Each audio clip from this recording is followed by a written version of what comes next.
त्या जर मागण्या त्यांनी मान्य नाही केल्या, आरक्षण घेतल्याशिवाय मुंबईहून येणार नाहीत.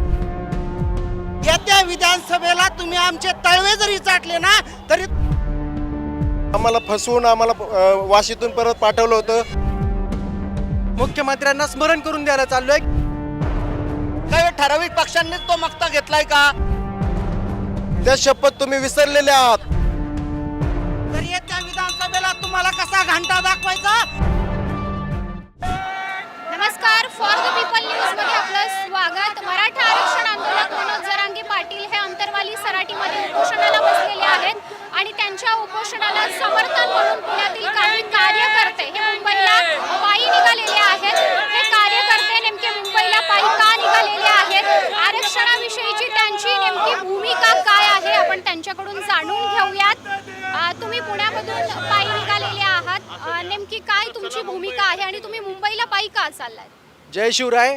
या ठिकाणी आमचे संघर्ष योद्धा मनोजदादा जरांगे पाटील यांची प्रकृती अत्यंत गंभीर आणि खालवलेली आहे आणि ज्या मुख्यमंत्र्यांनी शपथ घेतली होती छत्रपतींची, त्यांना आम्ही त्याचं स्मरण करून द्यायला चाललो की तुम्ही छत्रपतींची शपथ घेतली होती, आरक्षणही दिलं नाही आणि अध्यादेश पण लागू केला नाही. आणि आज आमच्या पाटलांचा 5वा दिवस आहे आमरण उपोषणाचा आणि जर सरकार त्यांच्याकडे लक्ष देत नाही, त्यामुळे आम्ही हा घंटानाद घेऊन मुख्यमंत्र्यांना स्मरण करून द्यायला चाललोय की तुम्ही आमच्या मराठा समाजाकडे आणि पाटलांच्या प्रकृतीकडे लक्ष द्या म्हणून. मनोज जरांगे पाटलांनी 5 ते 6 वेळा आतापर्यंत आंदोलनं केलेली आहेत, मात्र कुठलीही सरकारकडून ठोस अशी कार्यवाही झालेली नाही. तुमची भूमिका नेमकी काय? बघा ताई, जरांगे पाटील आमचे दादा, आज मराठांचं एक युद्ध आहे, तर युद्धाची तब्येत जी खालावलेली आहे ती जी खालावली कशामुळं की सरकार जे निर्णय घेत नाही मुळं.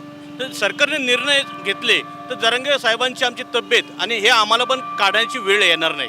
ही काढण्याची वेळ का आली की जरांगे साहेबांची तब्येतीची पण त्यांनी विचारपूस पण करत नाही आहे आणि आज आम्ही ते आमच्यासाठी करतात, तर आम्ही पण त्यांच्यासाठी रोडवर येऊन काहीतरी केलं पाहिजे ह्या अनुषंगाने आणि आम्हाला आरक्षण मिळलं पाहिजे ह्या अनुषंगाने आम्ही चाललो आहे.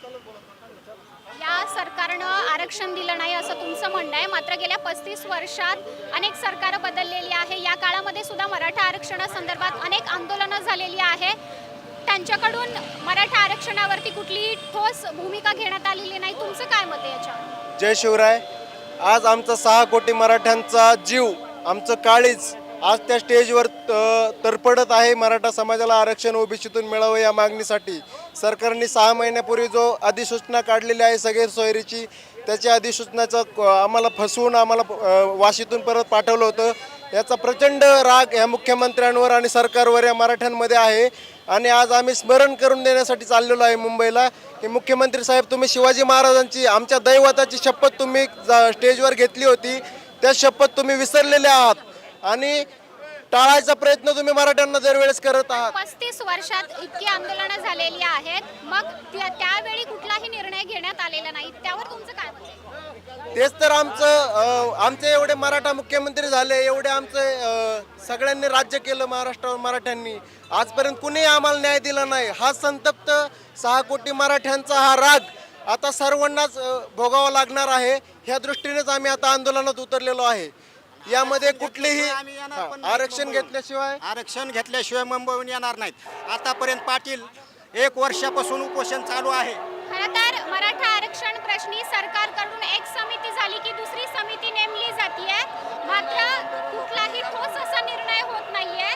तुम्ही कसं बघता याच्याकडे? पहिली गोष्ट सांगू इच्छितो, आदरणीय अण्णासाहेब पाटलांच्या नंतर 4 दशकानंतर हा लढा पुन्हा एकदा पेटून उठलेला आहे. आमच्या पूर्वजांनी, आमचे जुने संघर्ष योद्धा अण्णासाहेब पाटील यांना गमावलेला आहे. आज जर आम्ही त्याच परिस्थितीमध्ये असू, आज जर आमचे संघर्ष योद्धा आमच्यासाठी स्वतःच्या जीवाची बाजी लावून लढत आहेत, तर आम्ही त्यांना गमवू इच्छित नाहीये. सरकारने ज्या मागण्या देण्याचं आश्वासन दिलं होतं, त्या जर मागण्या त्यांनी मान्य नाही केल्या, तर त्यांना सांगू इच्छितो, येत्या विधानसभेला तुम्ही आमचे तळवे जरी चाटले ना तरी तुम्ही आमच्या दारात जागा देणार नाही. संघर्ष योद्धा जरांगे पाटलाच्या जर जीवाचं काय बरं वाईट झालं तर अखंड मराठा समाज तुमच्या विरोधामध्ये रस्त्यावर पुन्हा एकदा उतरेल आणि त्याचीच तुम्हाला पुन्हा जाणीव करून देण्यासाठी आम्ही आज सकल मराठा समाज पुण्याच्या वतीने मंत्रालयाला येत आहे. तरी आमची विनंती आहे, आम्ही घंटा वाजवून येत आहे, घंटा दाखवतोय. जर तुम्ही आमच्या मागण्या मान्य नाही केल्या तर येत्या विधानसभेला तुम्हाला कसा घंटा दाखवायचा हा आमच्या हातात आहे. एवढंच बोलतो. जय जिजाऊ, जय शिवराय, जय शंभूराज. मनोज जरांगे पाटील हे विधानसभा निवडणुकीमध्ये उतरण्याची तयारी करतायत. त्यांनी अनेक इच्छुकांच्या मुलाखती घेतलेल्या आहेत. याकडे तुम्ही कसं बघताय? हे पहा, दादांच्या पूर्ण अधिकाराचा प्रश्न आहे. त्यामध्ये ते अधिकार पूर्ण दादा घेतील. पण हे करत असताना आम्ही जे आता झोपलेले मराठे आहेत ना घरामध्ये, त्यांनाही आवाहन करतोय की आपण आता रस्त्यावरती या. कारण लाभ घ्यायला सर्वजण येणार आणि लढाईला फक्त जरांगे पाटील एकटेच लढणार का? तर त्यावेळेस त्या नेता नव्हता मराठा समाजाला. आणि हा गरजूवंतांचा लढा आहे. गरजूवंत आहेत ह्या देशामध्ये. त्यांनी त्यांच्या हक्कासाठी विधानसभा लढवण्याचं म्हणतायत. ते विधानसभा निवडणूक लढवण्यासाठी ते तयारी करतायत. हो, करावी ना. या देशामध्ये लोकशाही आहे आणि लोकशाहीमध्ये सर्वांना निवडणूक लढण्याचा अधिकार आहे. काही ठराविक पक्षांनीच तो मक्ता घेतलाय का? तो ज्या व्यक्तीला वाटतं मी काम केलेलं आहे, मी देशासाठी समाजासाठी काहीतरी कार्य करतोय, त्याला ह्या देशामध्ये निवडणुकीमध्ये लढण्याचा अधिकार आहे. अहो, अशिक्षितांना आहे, गुन्हेगारांना आहे. मग मराठ्यांना जर निवडणुकीमध्ये उतरले तर अडचण काय?